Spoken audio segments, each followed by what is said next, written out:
Ice cream চলে এসছে আর আমাদের দিদা আইসক্রিম অর্ডার দিয়েছে। মানে রিমোট দিদা মানে আমাদের সবার দিদা।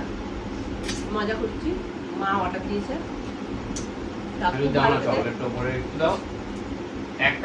একদম না, এটা এর সাথে ভাগ হবে না, তুই পুরো চকলেটটা খেয়েছিস।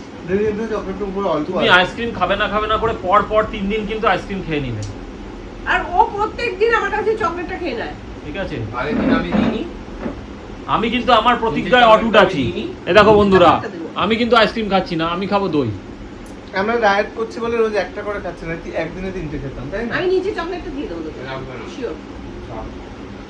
ওপরটা একটু ভালো করে খেতে দে। ঠিক আছে, তোকে আরেকটা করে খাও। করে খাওয়া মানে আইসক্রিম বানিয়ে খাও। আমার তো তাহলে বানিয়ে খাওয়া। ঠিক আছে, দারুণ খেতে। এটা বাটার স্কচ না রে? এটাই ভালো, চকলেটটা ভালো লাগে না।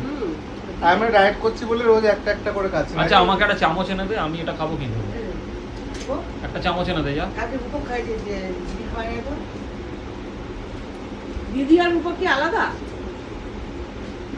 দিদি আর ছেলে আর এই চামচ না, চামচ না, এটা কেক কাটার ছুরি আছে। দেখো প্যাকেজিংটা ছিল। এটা ছুরি নয়। আরে এই চামচ দিয়ে খাওয়া যাবে না। এইটা দিয়ে খাওয়া যাবে না। এটা কেন ছিললে? এটা রাখ, এটা অন্য কাজে লাগবে। আর ছোট প্লাস্টিক চামচ আছে আমাদের মধ্যে। তুমি নাও না, এটা দিয়ে খাও না, আবার আনা যাবে।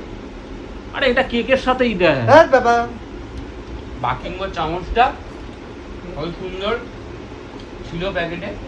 এটা চকলেট নে, আমরা নুন নেই। ঠিক আছে বন্ধুরা, এখন এই খাওয়ায় ব্যস্ত, কেউ কথাই বলছে না। দেখেছো, কেউ কথা বলছেই না। চকলেটটা খেয়েই ছাড়লো, বলে ভেবেছিলাম দেবো না।